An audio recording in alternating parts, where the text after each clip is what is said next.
ప్రియులారా, దేవుడు అద్భుతంగా ఇప్పటిదాకా ప్రార్థనలో ఆరాధనలో నడిపించినట్టు దేవునికి స్తోత్రం. అలాగే జీవం కలిగిన దేవుడు అద్భుతంగా ప్రియులార మనల్ని కాపాడిన ఒకటి దేవునికి స్తోత్రం. ప్రియులార మనం కలిసి పరిశుద్ధ గ్రంథం ప్రియులార మనం ధ్యానిస్తాం. పరిశుద్ధాత్మ దేవుడు ప్రియులార మనకు సహాయం దయచినాక ఇప్పుడు ప్రియులార మనం అర్థం చేసుకోవాలి. మనం అందరం ఒక వాక్యం ద్వారా పరిశుద్ధాత్మ వలన కొత్తగా జన్మించిన వారు కాబట్టి మన అందరం ఒక తండ్రి పిల్లలుగా మనం ఉన్నామన్నమాట. యేసుక్రీస్తు మన తండ్రి, మన అందరం యేసుక్రీస్తు రక్తం చేత కొనబడిన, కరగబడి కొనబడి సొత్తుగా దేవుని సొత్తుగా మార్చిన మనం అందరం పరిశుద్ధాత్మ వలన మన అందరం ఒక ఫ్యామిలీ మెంబర్ గా మనం ఉన్నామన్నమాట. ఒక ఫ్యామిలీలో మనం ఉన్నామన్నమాట. దేవునికి స్తోత్రం. కాబట్టి క్రీస్తునందు ప్రియులారా మనం సహోదరి సహోదరుని బట్టి జీవగల దేవుని ప్రియులారా మన దేవుని స్తుతిస్తాం. హల్లెలూయా. ఎందుకంటే యేసుక్రీస్తు చెప్పిన మాట, ప్రియులారా, ఎవరైతే నా నిమిత్తం ఇల్లు గాని నా నిమిత్తం తల్లి గాని తండ్రి గాని సహోదరి సహోదరులు గాని విడిచి, అంటే ప్రభువును వెంబడించినప్పుడు, ప్రభు గారి రాజ్యం వరకు ప్రభువును వెంబడించినప్పుడు యేసుక్రీస్తు చెప్పాం, నేను మీకు అనేక తల్లిదండ్రులు గాని అనేక సహోదరి సహోదరును జీవంగల దేవుడు అనుగ్రహిస్తామని ప్రభు చెప్పిన మాటని బట్టి స్తోత్రం. కాబట్టి ఆ మాట ప్రకారం ప్రియులారా మనం అర్థం చేసుకోవాలి. మన మధ్యలో ఉన్న ప్రతి ఒక్క క్రీస్తునందు సహోదరి గాని సహోదరుడు గాని వారు దేవుడు మనకు అనుగ్రహించిన దేవుడు మనకు అనుగ్రహించిన ప్రియులారా క్రీస్తునందు మనం సహోదరులమని గుర్తుంచుకొని ప్రియులారా వారిని గౌరవిస్తాం. వారి కొరకు మనం ప్రార్థన చేస్తాం. కాబట్టి యేసుక్రీస్తు ఒక ఫ్యామిలీ ప్రియులారా మనం చూసినట్టే చిన్నది కాదు, చాలా గొప్ప ఫ్యామిలీ అన్నమాట. చాలా పెద్ద ఫ్యామిలీ.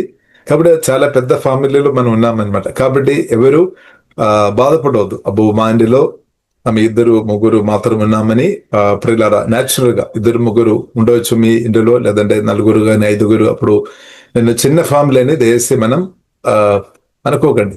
ఇప్పుడు మనం పెద్ద ఫ్యామిలీ అనమాట. పెద్ద ఫ్యామిలీ అంటే ప్రియులారా మనం చూసినట్లయితే భూమి అంతా కూడా అది నింపబడి ఉంది. అంటే భూమి అంతా కూడా అది విస్తరింపబడి ఉంది అనమాట. భూమి అంతా కూడా అది విస్తరింపబడి ఉంది. ప్రతి హల్లెలూయా రాష్ట్రం కానీ దేశంలో ఇలాగ పరలోకములు కూడా మనం ఫ్యామిలీ మెంబర్స్ అంటే మన వారు ఉన్నారు అని కూడా ప్రియులారా మనం గుర్తించాలి. దేవునికి స్తోత్రం. కాబట్టి ఏదైనప్పుడు కూడా ప్రియులారా మనం చిన్న ఫ్యామిలీ కాదు, పెద్ద ఫ్యామిలీ అనమాట. దేవునికి స్తోత్రం. యేసుక్రీస్తు మన తండ్రిగా ఉన్నారు కాబట్టి ప్రియులారా మనం క్రీస్తునందు ప్రియులారా సహోదరి సహోదరు మనం పెద్ద చిన్న ఫ్యామిలీ అని మన మనసులో మనం అనుకున్నారు. ఇప్పుడు మనం చూస్తున్నదే కొందరు మాత్రం ఈ మీటింగ్ లో పాలు పొందిన కాబట్టి మన కొన్నిసారి ఇలా చెప్తారు, చిన్న మంద భయపడకమని. సరే, కాబట్టి మనం ఇప్పుడు చూస్తున్నప్పుడు కొంతమంది కనిపిస్తున్నా గానీ ప్రియులారా అదృశ్యంగా మనం చూస్తున్నట్టే అనేకులు ప్రియులారా మనం కొరకు ప్రార్థన చేస్తున్న వారు ఉన్నారు. అనేకులు ప్రియులారా మన కొరకు విజ్ఞాపన ప్రార్థన చేస్తున్న వారు ఉన్నారు. కొందరి ముఖం మనం ఇప్పుడు కూడా చూడలేదేమో. మన కొరకు దేవుడు వాడుతున్న కొందరి ముఖం ప్రియులారా మనం చూడలేదేమో అని ఆయన గాని చాలా మంది ప్రియులారా జీవగల దేవునితో నా కొరకు మీ కొరకు ప్రార్థన చేస్తున్నారు. కొందరు మనకు తెలుసు. ఇప్పుడు ఈ రోజు ప్రార్థన అంకుల్ గారు మంచి చక్కగా ప్రార్థన లీడింగ్ చేశారు కాబట్టి వారు మనకు తెలుసు. కొందరు ప్రార్థన చేశారు, అది మనం చూసాము, మనం విన్నాం. కాబట్టి చూడలేని వారు ప్రియులారా చాలా మంది ఉన్నారనమాట. దేవునికి స్తోత్రం. కాబట్టి ప్రియులారా మనం గొప్ప ఫ్యామిలీలో పెద్ద ఫ్యామిలీలో మనం ఉన్నాం కాబట్టి దేవునికి స్తోత్రం. కాబట్టి ఎంత గొప్ప ప్రియులారా ధన్యత జీవంగల దేవుడు మనకు అనుగ్రహించినట్టు దేవునికి స్తోత్రం. ఒక వాక్యం ప్రియులారా మనం చదువుదాం. 1 కొరింథీయులకు రాసిన పత్రిక 15వ అధ్యాయము ప్రియులారా చివరి వచనం.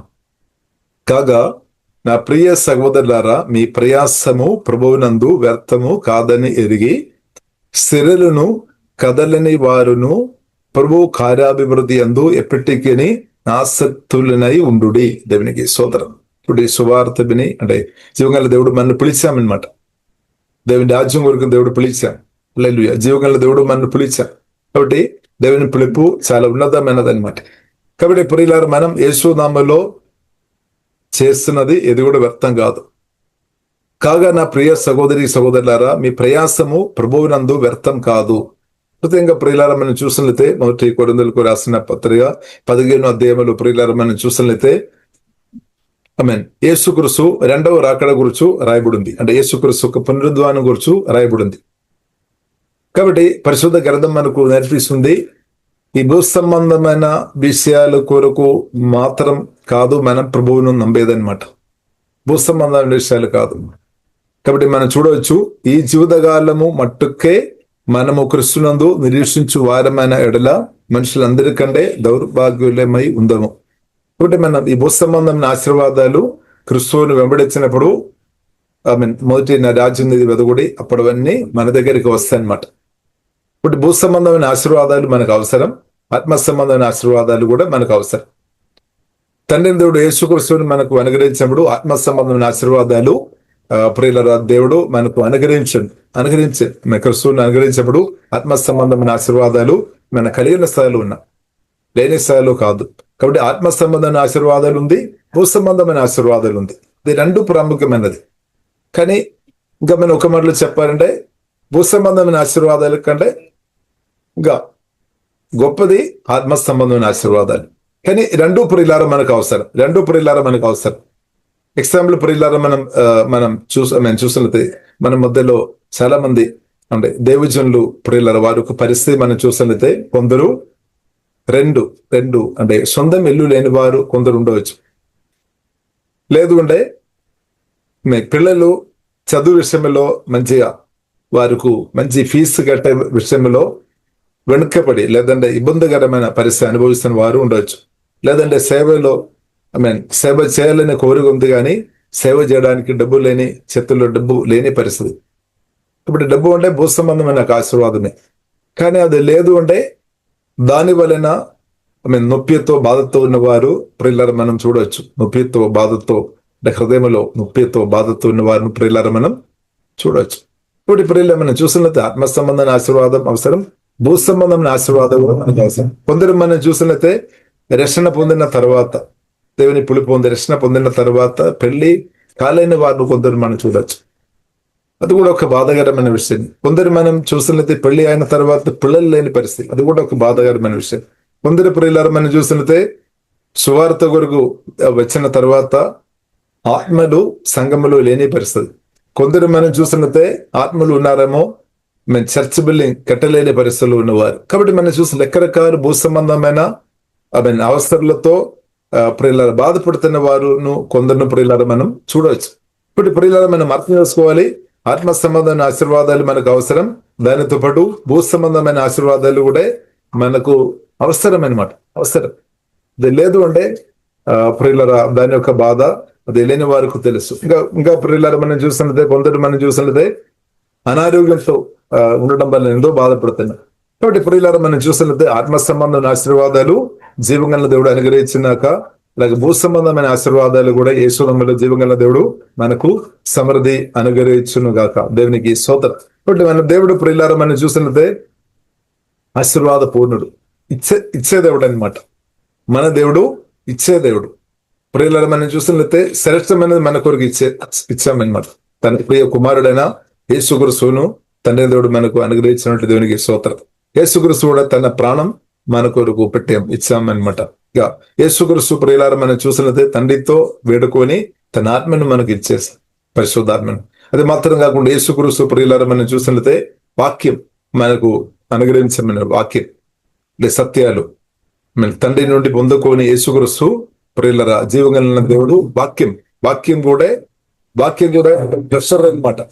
బైబిల్లో రాయబడింది వెండి కంటే బంగారం కంటే చాలా ముత్యాల కంటే చాలా శ్రేష్టమైనది, ఖరీదైనది అనమాట జీవగల దేవుని యొక్క వాక్యం. మన ఆత్మలో మనం పొందుకోవడం, వాక్యం ఉంచుకోవడం, వాక్యంతో మనం పరిశుద్ధాత్మ దేవుడు మన ఆత్మను అధికంగా కుమరించినాక. ఇంకా ప్రియులారా మనం చూసినట్లయితే జీవగల దేవుడు ప్రియులారా మనం చూసినట్లయితే ఇచ్చే దేవుడు. దేవునికి స్తోత్రంగా తన ప్రేమ మనకు వ్యక్తపరిచారు. హల్లెలూయా. అది మాత్రం కాకుండా ప్రార్థన చేయడానికి మనకు అనేకులను దేవుడు అనుగ్రహించామన్నమాట. ఇంకా ప్రియులారా మనం చూసినట్లయితే ప్రత్యేకంగా మనం 5-fold మినిస్ట్రీస్ అపోస్తలు గాని, ప్రవక్తలు గాని, కాపర్లు గాని, బోధకులు గాని, సువార్థికులను కూడా జీవగల దేవుడు సంఘం కొరకు దేవుడు ఇచ్చేసామన్నమాట, నియమించామన్నమాట. సంఘానికి వారిని గిఫ్ట్గా ఇచ్చామన్నమాట. గిఫ్ట్గా ఇచ్చాం.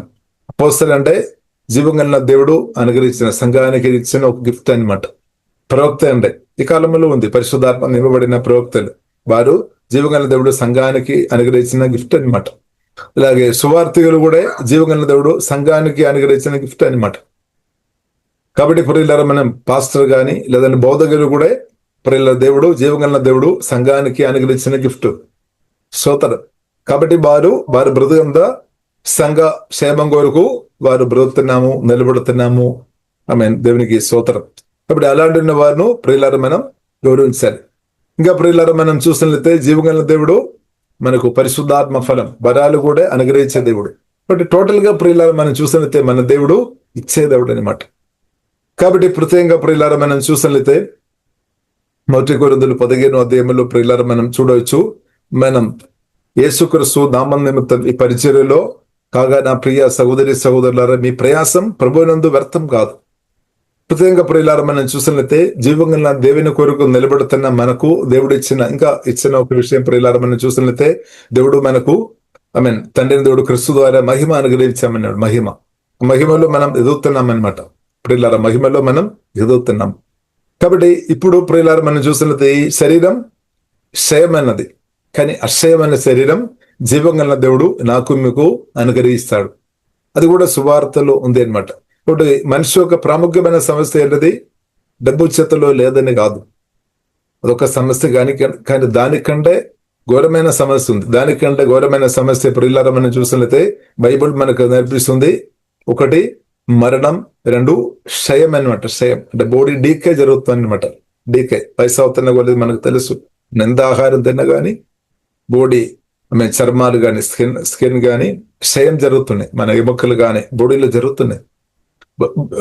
అంటే పాప నియమం, మరణ నియమం పనిచేస్తున్నాయి అనమాట. కాబట్టి మరణం అలాగే క్షయం ఇది బాడీలో జరుగుతున్నాయి. ప్రతి ఒక్క మనిషి పాపాన్ని బట్టి అది జరుగుతుంది అనమాట. ఆదాము ఒక పాపం దాని యొక్క ఫిట్ని బట్టి జరుగుతుంది. కాబట్టి గుడ్ న్యూస్ ఏంటిదంటే సువార్త ద్వారా దేవుడు దానికి అంటే క్షయం గాని మరణం దాని రెండింటికు విడుదల ఉంది అనమాట. అదే ప్రియులారా మనం ఈ 1 కొరింథీయులు 15వ అధ్యాయంలో ప్రియులారా మనం చూసినట్లయితే 25వ వచనం 26వ వచనం, కడపట్ట నశింప చేయబడు శత్రు మరణం. అది కూడా ఒక శత్రువు అని బైబిల్ ప్రియులారా మనకు నేర్పిస్తుంది. ఎఫెసీయులు 6వ అధ్యాయం 12వ వచనంలో మనం చూడవచ్చు, సాతాను మన శత్రువు అని నేర్పిస్తుంది. కానీ 15వ అధ్యాయం 1 కొరింథీయులు 15వ అధ్యాయం 20వ వచనంలో మనం చూడవచ్చు, 26వ వచనంలో చూడవచ్చు, మరణం కూడా ఒక శత్రువు అనమాట. మరణం కాబట్టి మరణం అదొక సమస్య అనమాట. కాబట్టి మరణం అలాగే ప్రియులారా క్షయం, బాడీ క్షయం అవుతున్నాయి. కాబట్టి చాలా మంది బాధపడుతున్నారు ఈ విషయంలో. కానీ దానికి కూడా పరిష్కారం ఉంది. కానీ పరిష్కారం ప్రియులారా దేవుడు ఒక చిత్తం మనం చూస్తే, దేవుడు చిత్తమైన రోజు దాకా మన అందరు బ్రతికినట్టు దేవుడు కృపయిస్తాడు. దేవుడు చిత్తమైన రోజు దాకా మనం బ్రతికినట్టు, భూమిలో బ్రతికినట్టు దేవుడు కృపయిస్తాడు. కాబట్టి 70 సంవత్సరం కావచ్చు, 80 కావచ్చు, 120 సంవత్సరం కావచ్చు, లేదంటే ప్రభు రాకడ. కాబట్టి ప్రభు రాకడలో ప్రియులారా మనం చూసినట్లయితే మహిమా శరీరం జీవం కలిగిన దేవుడు మనకు అనుగ్రహిస్తాడు. మహిమా శరీరం అనుగ్రహిస్తాడు. కాబట్టి సేవలో ప్రియులారా మనం బాధపడ అవసరం లేదనమాట. కాబట్టి అది గొప్ప ఆశీర్వాదం అనమాట. మహిమలో ఇంకా తేడా ఉంది. మనం చూడవచ్చు ప్రియులారా, మనం చూడవచ్చు మహిమ ప్రియులారా దేవుడు జీవం కలిగిన దేవుడు మనకు అనుగ్రహించినాక. కాబట్టి సువార్త యేసుక్రీస్తును నమ్మినప్పుడు మహిమ అనుగ్రహించును. మహిమ నుండి అధిక మహిమలోనికి మనం వెళుతున్నాం, మనందరం వెళుతున్నాం అనమాట. ఒకవేళ మీరు చేతిలో డబ్బు తక్కువ ఉండొచ్చు, డబ్బులో మీరు ఇంక్రీజ్ కాలేదమ్మా, నో ప్రాబ్లం. ఒకవేళ మీ బ్యాగ్లో డబ్బు ఇంక్రీజ్ అవడం లేదేమో, నో ప్రాబ్లం. కానీ మహిమలో ఎదుగుతున్నామా లేదా, ఇది చాలా ప్రాముఖ్యమైన విషయం. డబ్బులో ఇంక్రీజ్ అవ్వలేదని కూడా అంత సమస్య లేదు. కానీ దానికంటే ప్రాముఖ్యమైన విషయం మహిమలో ఎదగాలి అనమాట. తప్పకుండా డబ్బు ఉందా లేదని కాదు, కానీ పరిశుద్ధాత్మ అభిషేకంతో మనం నింపబడాలి. వాక్యం అగ్నితో మనం నింపబడాలి. పరిశుద్ధాత్మ అగ్నితో జీవం కలిగిన దేవుడు మనం నింపినాక, యేసునామములో అధికంగా నింపినాక అప్పుడు మనకు కావలసిన డబ్బు కూడా మనకు దగ్గరికి వచ్చేస్తుంది అనమాట ప్రియులారా. కాబట్టి మనం గమనించాలి. కానీ చాలాసారి మనం ఏం జరుగుతుంది, డబ్బు కొరకు కావచ్చు, అవసరంలో ఉంది డబ్బు. మనం అవసరాలు వచ్చినప్పుడు కష్టపడడం, వర్క్ చేయడం, ఏదైనా జాబ్ చేయడం తప్పు కాదు, పాపం కాదు. కానీ కొన్నిసారి అలాగే జరుగుతాము, కానీ ప్రతిసారి అలాగే జరగలేదు. కొన్నిసారి అలా జరుగుతాము. సమ్ టైం మన దేవుని పులిపు ఉందని మన జీవితంలో కొన్నిసారి. ఎందుకంటే అపొస్తలుడైన పౌలు కూడా అలాగే డైరాలు కుట్టి బ్రతైనట్టు బైబిల్ మనకు నేర్పిస్తుంది. అంటే అది స్థిరంగా కాదు, సమ్ టైం మాత్రం. కాబట్టి ఇప్పుడు అలాంటి కొన్ని పరిస్థితి వస్తుంది. పరిస్థితి వచ్చినప్పుడు మనం వర్క్ చేసుకోవాలి. వేరే వారితో అడగడం కంటే మన పని చేసుకొని బ్రతకడం కూడా మంచిదన్నమాట.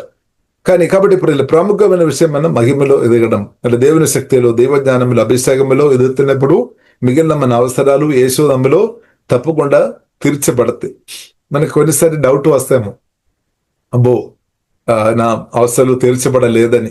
కానీ జీవగల బుధంగా తీరుస్తాడు, ప్రియులారా, తెరిచినాక యేసునామములో తెరిచాడు. దానికి ఉదాహరణ ప్రియులారా, పేతురు 2 పేతురు 1 అధ్యాయంలో మనం 3-4 వచనం మనం గమనించి ఉండే పేతురు స్పష్టంగా చెప్తున్నా అనమాట. దేవుని యొక్క శక్తి వలన జీవమునకును భక్తికి కావలసిన వాటన్నింటినీ దయచేయు దేవుడు ఉన్నాడు. అంటే డివైన్ పవర్ లో మనం ఎదుర్కొన్న కొలది, డివైన్ న్యాచురల్ లో మనం ఎదుర్కొన్న కొలది మన అవసరాలు తప్పకుండా తీర్చబడతాయి. ఇప్పుడు మనం గురి పెట్టాలి అనమాట. డివైన్ న్యాచురల్ లో, డివైన్ పవర్ లో, యేసునామములో మనం అందరం ఇప్పుడున్న దానికంటే ఇంక్రీస్ అవ్వనాక యేసునామములో మనం ఇంక్రీస్ అవ్వాలి. డివైన్ పవర్ లో ఇంక్రీస్ అవ్వాలి, శక్తిలో ఇంక్రీస్ అవ్వాలి. డివైన్ పవర్, డివైన్ న్యాచురల్ లో మనం ఇంక్రీస్ అవ్వాలి. ఇది చాలా ప్రాముఖ్యమైన విషయం అనమాట. డిన్నర్ మ్యాన్ బలపరచబడాలి. దానితో పాటు ప్రాణదేవుడు పరిశుద్ధపరుస్తాడు. కాబట్టి దేవుని శక్తిలో మనం ఎదగాలి. దేవుని శక్తిలో ఎదగాలి అంటే జీవాకి మనం తినాలి, ప్రార్థన తప్పకుండా చేయాలి, ప్రభువుని ఆరాధన చేయాలి, పరిశుద్ధులతో మనం సహవాసం చేయాలి. ఇప్పుడు డివైన్ న్యాచురల్, డివైన్ పవర్ లో ఇంక్రీస్ అవుతాయి. అప్పుడు మహిమ నుండి అధిక మహిమలోనికి జీవగల దేవుడు నడిపిస్తారు. దానితో పాటు పరిశుద్ధ కూడా ఇంక్రీస్ అవుతాయి అనమాట. పరిశుద్ధమైన జీవితం కృతజ్ఞంగా ప్రియులారా, ఇన్నర్ లోపలే పరిశుద్ధమైన జీవితం చాలా ప్రాముఖ్యం. అంటే ఆలోచన మనుషులకు అందరికీ తెలియలేదు. మన హృదయం లోపల ఉన్న ఆలోచనలు, మనం ఏమేమి ఆలోచన వేస్తున్నామని, ఏమేమి మనం కోరుతున్నామని అనే విషయాలు ప్రజలకు తెలియలేదు. కానీ మన బైబిల్ మనకు నేర్పిస్తుంది, మన కోరికలు, మన ఆలోచన విధానాలు జీవగల దేవుడు పరిశుద్ధపరుస్తాడు. దేవుడు అది కోరుతుంది. మన హృదయంలో ఉన్న ఆలోచన జీవగల దేవుడు పరిశుద్ధపరుస్తాడు. కాబట్టి ప్రియులారా, మనం చూసినది చాలా మంది భక్తులు పడిపోయేది అక్కడే అనమాట. హృదయం బయట అంతా మంచిగా ఉండవచ్చు, కానీ లోపల మాత్రం అపవిత్రమైనదిగా ఉండే. లోపల ఉన్నది మనల్ని ఎప్పుడు ఇబ్బంది పెడతాయని చెప్పలేదు అనమాట. లోపల దాగి ఉన్న పాపాలు మనం ఎప్పుడైతే ప్రార్థన తగ్గిపోయినప్పుడు మనల్ని అటాక్ చేస్తాయి అనమాట. కాబట్టి పురీలు అందుకొరకే హృదయ శుద్ధి గలవారు ధన్యులు. లోపల శుద్ధీకరణం చాలా ప్రాముఖ్యం. లోపల మన హృదయం శుద్ధీకరణం చాలా ప్రాముఖ్యం అనమాట. కాబట్టి మన హృదయ శుద్ధీకరణం కోరుకోవాలి, అన్నదాన్ని కోరుకోవాలి. మీ వాక్యం ద్వారా, మీ ఆత్మ ద్వారా నా హృదయం పరిశుద్ధపరచుము. అలాగే ప్రార్థన చేసినప్పుడు దేవుడు తప్పకుండా పరిశుద్ధపరుస్తాడు. దానితో పాటు ఏం జరుగుతుంది? మహిమ నుండి అధిక మహిమలో ఇంక్రీస్ అవుతాయి. కాబట్టి ఇప్పుడు ఇలా మనం 1 కొరింథీయులు 15:41 వచనం ప్రియులారా మనం చూసినట్లయితే మహిమ గురించి రాయబడింది. కాబట్టి సువార్త రక్షణ పొందినప్పుడు మహిమ దేవుడు అనుగ్రహించాను. కానీ ప్రతి ఒక్కరు ప్రియులారా మనం చూసిన మహిమలో తేడా ఉంది అనమాట. మహిమలో తేడా ఉంది. సేమ్ మహిమ దేవుడు అనుగ్రహించిన కానీ దానిలో ఇంక్రీస్ అవ్వచ్చు అనమాట. కొందరు ఇంక్రీస్ అవుతాయి, కొందరు ఇంక్రీస్ అవ్వలేదన్నమాట. దేవునికి స్తోత్రం. కాబట్టి ఇప్పుడు ఇలా మహిమలో మనం ఎదిగే వారికి ఉండాలి. చూడండి, సూర్యుని మహిమ వేరు, చంద్రుని మహిమ వేరు, నక్షత్రములో మహిమ వేరు. మహిమను బట్టి మహిమలో తేడా ఉంది అనమాట. కాబట్టి యేసుక్రీస్తు 2వ రాకడలో ఎత్తపడడం మాత్రం కాదు, ఎత్తపడాలి. కానీ గొప్ప మహిమ పొందే మహిమలో మనం ఉండే కృప దేవుడు అనుగ్రహించినాక మహిమలో తేడా ఉంది అనమాట. సూర్యుని మహిమ, చంద్రుని మహిమ, నక్షత్రములో ఒక మహిమ తేడా ఉంది. అలాగే యేసుక్రీస్తు రాకడలో ఎత్తపడిన గుండెలో మనం ఉండాలి. అది మాత్రం కాకుండా గొప్ప మహిమ మనం పొందేవారు ఉండాలన్నమాట. మనం గురి పెట్టాలి. కాబట్టి ఇప్పుడు యేసుక్రీస్తు 2వ రాకడలో ఎత్తపడిన గుండెలో మొదటి పునరుద్ధానంలో మనం పాల్పొందాలి. కాబట్టి అప్పుడు దేవుడు మహిమా శరీరం అనుగ్రహిస్తాడు. వేరే మార్గం లేదు. మహిమా శరీరం దేవుడు అనుగ్రహిస్తాడు. కాబట్టి మనం బాధపడవద్దు, మనం బాధపడవద్దు. ఇది స్టోరీ కాదు, నిజంగా జరగబోతున్న విషయాలు అనమాట. ఆల్రెడీ మన మహిమ దేవుడు అనుగ్రహించడం జరిగింది, ఇప్పుడు నడుస్తుంది అనమాట. మహిమలో మనందరం ఎదుగుతున్నాము. అదే 2 కొరింథీయులు 3వ అధ్యాయంలో మనం చూడొచ్చు. మహిమ నుండి అధిక మహిమ. మోసే యొక్క మహిమ మెల్లమెల్ల తగ్గిపోయింది, కానీ ఇప్పుడు క్రిస్తువును కలిగిన ప్రియులారా మనం మహిమలో మనం ఎదుగుతున్నామన్నమాట. మహిమలో ఎదుగుతున్న కొలది యేసు క్రిస్తువును ఇద్దరు మీలో చూడొచ్చు అనమాట. మీలోని యేసుక్రీస్తు మీ మాటల ద్వారా కావచ్చు, క్రియల ద్వారా కావచ్చు, ఇద్దరికి అర్థమైపోతాయి అనమాట. సాతాను కూడా అర్థమైపోతాయి, ప్రజలకు అర్థమైపోతాయి అనమాట. కాబట్టి యేసుక్రీస్తు మహిమ పూర్ణుడైన క్రీస్తు పరిశుద్ధాత్మ వలన నాలో నీళ్ళు ఉన్నాడు. అది గొప్ప ఆశీర్వాదం అనమాట, గొప్ప ఆశీర్వాదం. కాబట్టి ఆ క్రీస్తు మనలో ఇంగ్రీస్తా ఉన్నాక అప్పుడు క్రీస్తు సబరి వాసనగా మనం మార్చబడతాయి అనమాట.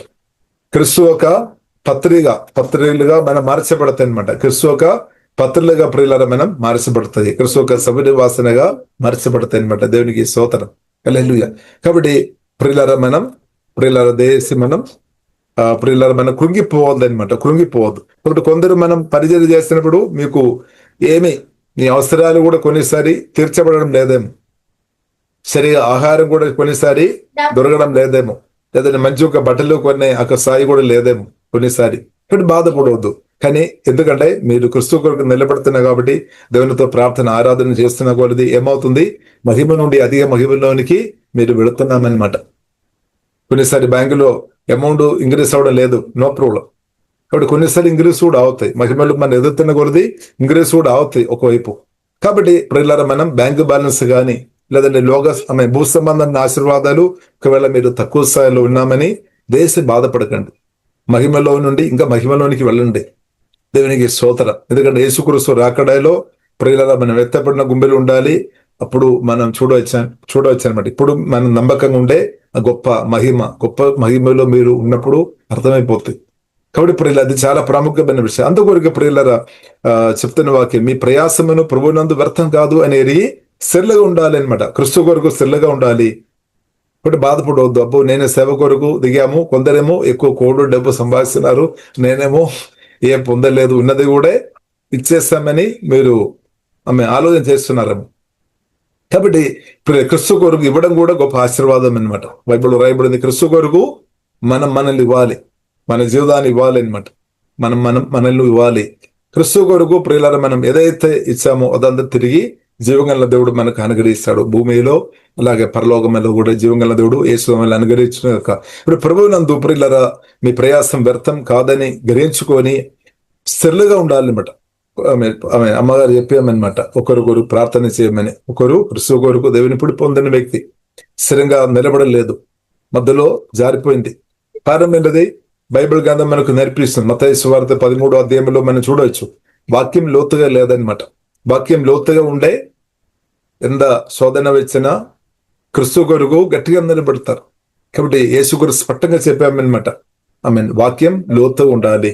వాక్యం లోతుగా ఉన్నవారు ఏ శోధన గాని శ్రమ వచ్చినప్పుడు క్రీస్తు కొరకు నిలబడతారు. బ్రతుకు కూడా క్రీస్తు కొరకు, చావు అయితే లాభం అని చెప్పి క్రీస్తు కొరకు యేసుమలో మనం నిలబడాలి ప్రియులారా. కృపాదేవుడు అనుగ్రహించినాక ఇప్పుడు శరీరాలను కదలని వారుగా మనం ఉండాలి. ఇప్పుడు అసత్యాలు, అబద్ధాలు, సాతానుకు అబద్ధాలు కొన్నిసారి మనం కదలిస్తాము. కాబట్టి ప్రియులారా మనం సత్యం కొరకు మనం నిలబడాలి. కదలిన వారును ప్రభు కార్యాభివృద్ధి యందు ఎప్పటికీ ఆసక్తి ఇంగ్రీసవునాక యేసుమలు మన ఇన్నర్ మనం బలపరచబడుతున్న కొలది, ఆత్మ మనిషి బలపరచబడుతున్న కొలది ఆసక్తి ఇంగ్రీస్ అవుతాయి అనమాట. ఇప్పుడు ఆసక్తి యేసుమలు ఇంగ్రీస్ అవునాక హల్లెలూయా. కాబట్టి ప్రియులారా భయపడే అవసరం లేదు. కాబట్టి ఈ కాలంలో మనం చూస్తున్నట్టే అనేకులు క్రీస్తు కొరకు నిలబడుతున్న అనేకులు ప్రియులారా హతసాక్షిగా మార్చబడినట్టు కూడా కొన్ని న్యూస్ మనం వినబడుతుంది. కాబట్టి అది కూడా ప్రియులారా మనం చూస్తున్నట్టే బైబిల్ మనకు నేర్పిస్తుంది, దేవుని ప్రేమించిన వారికి దేవుడు దీర్ఘాయుస్సు అనుగ్రహిస్తాడు. ఒకవేళ హతసాక్షిగా మార్చబడడం ప్రభువు చిత్తమైతే మాత్రమే జరుగుతుంది. లేదు, కాబట్టి భయపడవద్దు. దేహమును చంపిన వారిని భయపడవద్దు అనమాట. కానీ ఆత్మను నరకములో పడేయడానికి శక్తి కలిగిన దేవుని భయపడాలి. కాబట్టి ప్రేరణ గ్రంథము 20:4 చూడవచ్చు, హతసాక్షిగా మార్చబడిన వారు ఒక ఆత్మ ప్రియులారా మనం చూసినది దేవుని సన్నిధిలో బ్రతి ఉన్నామన్నమాట. వారు మరణించామని మనం చెప్తారేమో, కానీ వారు మరణించలేదు. వారి ఆత్మ ప్రియులారా మనం చూసినట్లయితే జీవం కలిగిన దేవుని స్థానంలో ఉన్నామన్నమాట. అలా దానికి అర్థం ఏంటిది? క్రీస్తు కొరకు నిలబడిన వారు. ఎగ్జాంపుల్ మన స్టెఫానోస్ మనం చూసినట్లయితే క్రీస్తు కొరకు హతసాక్షిగా మార్చబడారు. అపోస్తల గారి 7వ అధ్యాయంలో మనం చూడవచ్చు. కానీ తన ఆత్మ బ్రతి ఉన్నామన్నమాట, దేవుని స్థానంలో ఉన్నామన్నమాట, హాయిగా ఉన్నామన్నమాట. దేవునితో ఉన్నామన్నమాట. దేవునికి స్తోత్రం. కాబట్టి అది నష్టం కాదనమాట, నష్టం కాదు. అని మనం చూసినట్లయితే నష్టమని మనం చెప్తారేమో. కాబట్టి గొప్ప మేలు అనమాట యేసుక్రీస్తుతో భూమిలో ఉండడం. అలాగే మన ఈ శరీరం నుండి ఆత్మ వెళ్ళిపోయిన తర్వాత ఆత్మ క్రీస్తుతో ఉండడం, అది గొప్ప ఆశీర్వాదం. దేవునికి చిన్న ఆశీర్వాదం కాదు. దేవునికి స్తోత్రం. కాబట్టి బ్రతికిన క్రీస్తు కొరకు చావు అయితే లాభం. అంటే మరణం తర్వాత కూడా, క్రీస్తు నిలిచిన తర్వాత కూడా మన ఆత్మ 100% బ్రతికినప్పుడు కూడా మన ఆత్మ యేసే చేతులు ఉంది. ఇంకా మనం శరీరం నుండి ఆత్మ వెళ్ళిపోయిన తర్వాత ఆ టైంలో కూడా మన ఆత్మ యేసుక్రీస్తు చేతుల్లో అనమాట. కాబట్టి ఇప్పుడు ఇలా మనం భయపడాల్సిన అవసరం లేదు. ఇప్పుడు మన ఆత్మ ఎవరి చేతుల్లో ఉంది? ఎవరి చేతుల్లో ఉంది మన ఆత్మ? అది చాలా ప్రాముఖ్యమైన ప్రశ్న. యేసుక్రీస్తు చేతుల్లో మన ఆత్మ ఉంటే భయపడాల్సిన అవసరం లేదు, భయపడాల్సిన అవసరం లేదు. కానీ ఎవరు ఆత్మ అయితే సాతాను చేతులు ఉందో వారు భయపడాలి. అది అది నిత్య నష్టం అన్నమాట. కానీ మనం ఆత్మ యేసుక్రీస్తు సంపైన మన ఆత్మ దీవగల దేవుని చేతులు ఉన్నా కాబట్టి, దేవుని ఏ క్రీస్తువులు ఉన్నా కాబట్టి ప్రియులర మనం 100% మన ఆత్మ ప్రియులర సెట్ అనమాట. ఇప్పుడు ఆత్మ మనం అంటే మట్టి శరీరం కాదనమాట. మట్టి శరీరం అంటే కవరింగ్ మాత్రమే. ఇది కవరింగ్ మాత్రమే, టెండర్ లాగా అనమాట, గూడారం అనమాట. టెండ్ మాత్రమే ఇది మట్టి శరీరం. కొన్నిసారి మనం అనుకున్న మట్టి శరీరం మనమని లేదు. మట్టి శరీరం అంటే ఒక మనం షర్ట్ వేసినట్టు లేదా చీర వేసినట్టు అంటే కవరింగ్ మాత్రమే. లోపల ఉన్న ఆత్మ అసలైన మనిషి లోపల ఉన్న ఆత్మ అనమాట. అందుకొరకు ఆత్మ జీవగల దేవుని దగ్గరే వెళ్ళడమే దేవుని చిత్తం. హల్లెలూయా. కాబట్టి ఇప్పుడు ఇలా మనం అర్థం చేసుకోవాలి. కాబట్టి దేవుని చిత్తలో మన ఆత్మ ఉండడం అదే జయం అనమాట. దేవునికి అదే గొప్ప ఆశీర్వాదం. కాబట్టి సువార్తని రక్షణ పొందిన ప్రియుల మన ఆత్మ దేవుని చిత్తలు ఉన్నాము. కాబట్టి ఇంకా దేవుడు చెప్పారు, నేను ఏమాత్రమే విడువను ఎన్నడూను ఎడబాయను. కాబట్టి దేవుని చేతలో మన ఆత్మ ఉన్నాం. దేవుడు మన ఆత్మను గట్టిగా పరిశుద్ధాత్మ వలన పట్టుకొని ఉన్నాం. కాబట్టి దేవుని చేత నుండి మన ఆత్మను ఎవరు తీసివేయలేదు. ఏ శక్తి, ఏ సాతానుకు, ఏ మనిషి కూడా వీల్లేదనమాట. ఇక మరణానికి కూడా వీల్లేదనమాట. మరణానికి కూడా ఏ పరిస్థితి కూడా వీల్లేదు. దేవునికి స్తోత్రం. కాబట్టి మన ఒకటి మాత్రం అవిశ్వాస మాటలు పలుకోవద్దు, ప్రభువుని మనం తిరస్కరించే మాటలు పలుకోవద్దు అనమాట. హల్లెలూయా. అంత శోధన వచ్చిన ప్రియులరా మనం దేవుల్లో ఆధారపడదాం, ప్రార్థన చేస్తాం. దేవుడు అధికమైన కృప ఇచ్చి బలపరిచి మనల్ని ముందుకు నడిపించినాక దేవుడు కాపాడుతారు. బలమైన దూదుల దగ్గర కాపాడతారు. కాబట్టి ప్రియుల మనం కదిలిపోవద్దు. కాబట్టి ప్రియుల మనం చూసినట్లయితే సాతాను ఎక్కడెక్కడ అబద్ధాలు ప్రచారం చేస్తారు. అది విని మనం భయపడవద్దు. ఇక్కడ యేసుక్రీస్తు జయించాడు. జయించిన దేవుడు గొప్ప కార్యం చేస్తున్నాడు.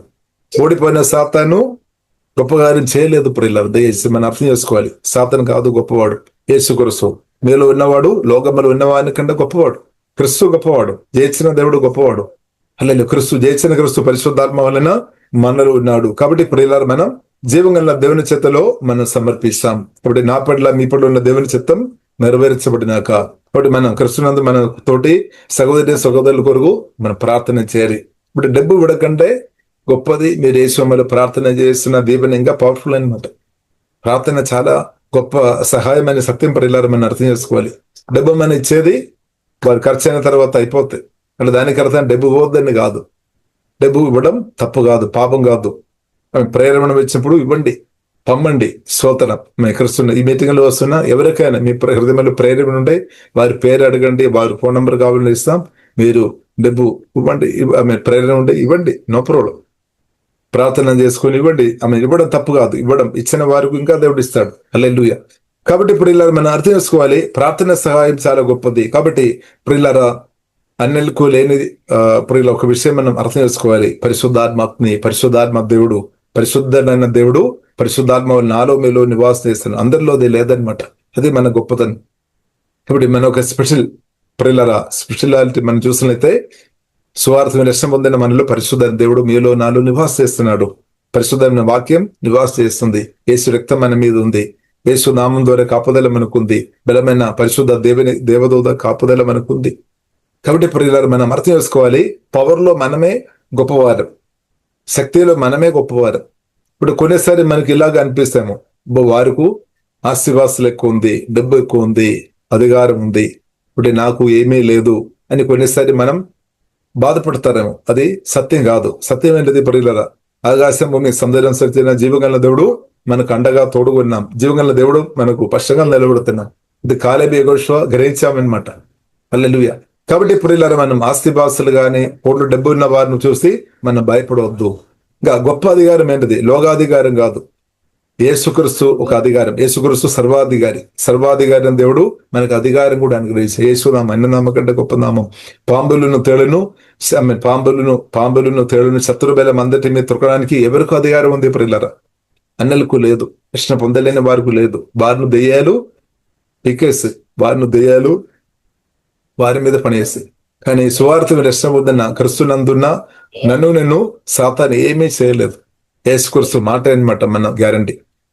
లూకా సువార్త 10:19 రాయబడింది, పాంబులను తేళ్లను శత్రుబలం అందటి మీద తొక్కడానికి దేవుడు మనకు అధికారం అనుగ్రహించాను. ఏది హాని చేయలేదు. ఏ దయ్యాలు మీకు మన ఆత్మ, కొత్తగా జన్మించిన మన ఆత్మను ఏమీ చేయలేవు. ఎందుకంటే 100% సేఫ్టీ క్రిస్తులో ఉన్నామన్నమాట. మన ఆత్మ క్రిస్తు మనలో ఉన్నాము, క్రిస్తులో మనం ఉన్నాం కాబట్టి సేఫ్టీలో ఉన్నాం. కాబట్టి ఇప్పుడు ఇలా మనం భయపడాల్సిన అవసరం లేదు. కానీ మన ప్రార్థన చేసేప్పుడు అపవాదికు నష్టం జరుగుతుంది. అప్పుడు అపవాది మనను ఏమీ చేయలేదు, దేవునికి స్తోత్రం. కానీ మీ ప్రార్థన ద్వారా అపవాది క్రియలు నాశనం అయిపోయినాయి. కాబట్టి ఇప్పుడు ఇలా మనం అర్థం చేసుకోవాలి, లోకమును ఉన్న ప్రజలు గొప్ప స్థాయిలో ఉన్నామని కొన్నిసారి మనకు అనిపిస్తాయి బెల్డ్ స్టాండర్డ్ లో చూసినట్లయితే. అని స్పిరిచువల్ గా ప్రియులారా మనం చూసినట్లయితే మనమే గొప్ప స్థాయిలో ఉన్నాం. బైబిల్లో రాయబడింది మనం ఏ స్థాయిలో ఉన్నాం. ఎఫెసీయులు 2:7 మన పరలోకంలో దేవుడు మనల్ని కూర్చుండబెట్టాం. క్రీస్తు కుడిపార్శ్వంలో దేవుడు మనల్ని కూర్చుండబెట్టాం. ఎంత గొప్ప స్థాయి ప్రియులారా. రాయల్ ఫ్యామిలీ మెంబర్ గా మనం ఉన్నాం. రాజులకు యాజే సమూహంగా మనం ఉన్నాం. నువ్వు క్రియేషన్ గా మనం ఉన్నాం. పరిశుద్ధాత్మ రివర్ నదులు మన ఆత్మ నుండి ప్రవహిస్తుంది. ఎంత గొప్ప ధన్యత. జీవజలంలో మన ఆత్మలో ఉంది, మన ఆత్మ నుండి ప్రవహిస్తాయి అనమాట. ప్రార్థన చేసేప్పుడు, ఆరాధన చేసినప్పుడు, వాక్య పరిచర్య చేసినప్పుడు, స్తుతించినప్పుడు అంత జీవశక్తి అంటే జీవజల నదులు మన నుండి ప్రవహిస్తుంది. పునరుద్ధాన శక్తి మన నుండి ప్రవహిస్తుంది. కాబట్టి మనమే గొప్పవారం, అలాంటి వారు కాదనమాట. కానీ మనం అనుకున్నారు. కాబట్టి సువార్త రక్షణ పొందలేని వారు ఒక పరిస్థితి, మన స్పిరిచువల్ గా మనం చూసినట్లయితే వారి పరిస్థితి ఏంటది? వారు మరణించిన స్థాయిలో ఉన్నాం. ఇప్పుడు వారు ఆత్మీయంగా మరణించిన స్థాయిలో ఉన్నాం. కాబట్టి మన సహాయం వారికి అవసరం, సంఘ సహాయం అవసరం. యేసుక్రీస్తు ఒక సంఘం, పెళ్లి కుమార్తె, జీవంగల దేవుని ఒక సంఘం, ఒక హెల్ప్ వారికి అవసరం. వారు బ్రతకాలి అంటే మనం దేవుని ప్రేమ సువార్త ప్రార్థనా పూర్వంగా చెప్తున్నప్పుడు వారు మరణం నుండి బయటకు వస్తాయి అనమాట. అంటే ఎవరు గొప్పవారు ప్రియులారా? మీరే, మనమే అనమాట. క్రిస్తుని కలిగి మీరే గొప్ప మనమే గొప్పవారం, మనమే గొప్ప దీవెన కలిగిన వారమని సత్యం ప్రియులారా మనం అర్థం చేసుకోవాలి. కాబట్టి ఆత్మ సంబంధ దీవెనలు గొప్పది, భూ సంబంధమైన దీవెనలు కాదు. హల్లెలూయా. కాబట్టి భూ సంబంధ దీవెనలు మనం తక్కువ పెట్ట అవసరం లేదు. భూ సంబంధ దీవెనలు కూడా మనకు అవసరం. కానీ ఆత్మ సంబంధమైన దీవెన గొప్పదని సత్యం ప్రియులారా మనం అర్థం చేసుకోవాలి. కాబట్టి మీరు మిమ్మల్ని దేశ తగ్గించుకొని ఆలోచన చేయవద్దు. ప్రియులారా మనం చూసినట్లయితే యాకోబు, పాత నిబంధనలో యాకోబు గురించి మనం చూడొచ్చు. ఫరో దగ్గర వెళ్ళినప్పుడు ఫరో రాజుగా ఉన్నామన్నమాట. ఆయన యాకోబు ప్రియులారా మనం చూడొచ్చు, రాజును దీవించామన్నమాట. కాబట్టి మనం ఒక స్థాయి అదనమాట. మనం ఒక స్థాయి క్రిస్తులో మనకున్న అభిషేకం చాలా గొప్పది అనమాట, చిన్నది కాదు. యేసుక్రీస్తుకు అభిషేకం ఉన్నతమైన అభిషేకం, దానికంటే గొప్ప అభిషేకం ఏం లేదు. ఇప్పుడు క్రిస్తువుని కలిగిన మనకు అభిషేకం ఉంది, ఆ శక్తి ఉంది. ఎందుకంటే క్రిస్తు అనమాట మనలో నివాస చేస్తున్నాం. క్రిస్తు కంటే ఇంకా గొప్పవాడు ఎవరు లేదు. కాబట్టి క్రిస్తు తండ్రి కుమార పరిశుద్ధాత్మ త్రేక దేవుడు మనలో నివాస చేస్తాను పరిశుద్ధాత్మ వలన. కాబట్టి మీ ఒక స్థాయి చాలా గొప్పదనమాట. కాబట్టి మీరు చిన్న చూపు చూడకండి, తగ్గిప్పని చెప్పుకొని మిమ్మల్ని చిన్న చూపు, మీ గురించి చిన్నగా మాట్లాడకండి. నేను దేవుని కుమారుడు, నేను దేవుని కుమార్తె, నేను అభిషక్తురాలు అని దేవుని మహిమ కొరకు చెప్పండి అంత. హల్లెలూయా. కాబట్టి మనం యేసునామములో విశ్వాసంతో మనం ప్రార్థన చేసినప్పుడు యేసుక్రీస్తును మరణం నుండి లేపిన శక్తి రిలీజ్ అవుతాయి. ఆ శక్తి వల్ల ఏమవుతుంది? క్యాన్సర్ కానీ, ఏ రోగమైనా సరే, ఏ దయ్యాలైనా సరే నాశనం అయిపోతాయి, పారిపోతాయి అనమాట. కాబట్టి ఆ శక్తి మనం రిలీజ్ చేయడానికి ఉన్న సమయం అనమాట. మీ ఆత్మ నుండి, మన ఆత్మ నుండి దేవుని శక్తి విశ్వాసంతో మాట్లాడాలి, ప్రార్థన చేయాలి. అప్పుడు దేవుని శక్తి మీ ఆత్మ నుండి పవర్ రిలీజ్ అవుతాయి. మన రాష్ట్రం, దేశంలో రిలీజ్ చేయాలి. దాని కొరకు మీ ఆత్మ వాడుకోవాలి, ఆత్మ ఓపెన్ చేయాలి. మీ ఇన్నర్ మ్యాన్, మీ ఆత్మ ఓపెన్ చేయాలి. బై ఫెయిత్ ప్రార్థన చేయాలి. ఇప్పుడు దేవుని శక్తి రిలీజ్ అవుతాయి ప్రియులారా. కాబట్టి అనేది విశ్వాసంతో మనం ప్రార్థన చేస్తాం. విశ్వాసంతో దేవుని శక్తిగా రిలీజ్ చేస్తున్నప్పుడు ఏమవుతుంది? అద్భుతాలు, ఆశ్చర్యకార్యాలు, సూచక్రియలు జరుగుతుంది. ఇప్పుడు మన రాష్ట్రం, దేశంలో ఉన్న ప్రజలకు అర్థమవుతుంది యేసుక్రీస్తు సజీవుడైన దేవుడు అని అర్థమవుతుంది అనమాట. వారు అర్థమవుతాయి. వారు సాష్టాంగం, నాకు యేసే కావాలి, నా కొరకు ప్రార్థన చేయము, నన్ను కూడా దీవించమని వారు మనం వెనక వస్తారనమాట, మన దగ్గరికి వస్తారు. యేసుక్రీస్తు కొరకు మన దగ్గరికి వస్తారు, సంఘం దగ్గరికి వస్తారు, అంటే సంఘం. హల్లెలూయా. అప్పుడు మన యేసుక్రీస్తును ఇవ్వాలి, ప్రార్థన చేయాలి, వారిని దీవించాలి, వాక్యాలు నేర్పించాలి. అప్పుడు యేసుక్రీస్తు రాకడలో మనం ఎత్తబడాలి. గొప్ప మహిమ దేవుడు అనుగ్రహించినాక ఇప్పుడు అన్నిలుగా ఉన్న వారిని కూడా మహిమలోనికి నడిపించడం మనకు దేవుడు అనుగ్రహించిన బాధ్యత అనమాట. మనం మహిమలో ఎదగాలి, అన్నిలందరినూ మహిమలోనికి నడిపించాలి, నిత్య జీవం రక్షణలోనికి నడిపించాలి. వారు కూడా రక్షణ పొందడం దేవుని చిత్తం అనమాట. కాబట్టి ప్రియులారా, క్రీస్తు కొరకు నిలబడడం ప్రియులారా వ్యర్థం కాదు. మీ ప్రయాసం ప్రభునందు వ్యర్థం కాదని ఎరిగి స్థిరులను కదలిని వారుగా ప్రభు కార్యాభివృద్ధి అందు ఎప్పటికీ ఆసక్తులై ఉండు. కాబట్టి వాక్యం ద్వారా దేవుడు ప్రియులారా మనల్ని అందరినూ దీవించినాక, కాబట్టి గొప్ప మహిమ దేవుడు ఆల్రెడీ అనుగ్రహించిన మహిమలో మనం ఎదుగుతున్నాము. ఇంకా గొప్ప మహిమలో మన అన్నదనం ఎదిగినట్టు హోలీ స్పిరిట్ మనకు సహాయం చేసినాక, కాబట్టి గొప్ప మహిమ దేవుడు అనుగ్రహిస్తాడు, మహిమ శరీరం అనుగ్రహిస్తాడు. కాబట్టి మట్టి శరీరం సేమ్ అనే మట్టి శరీరం నుండి దేవుడు విడుదల అనుగ్రహిస్తాడు అనమాట. అది కూడా ప్రమోషన్ అనమాట, ఇప్పుడు అనుగ్రహిస్తాడు. కాబట్టి బాధపడవద్దు, అది ఆశీర్వాదం అనమాట.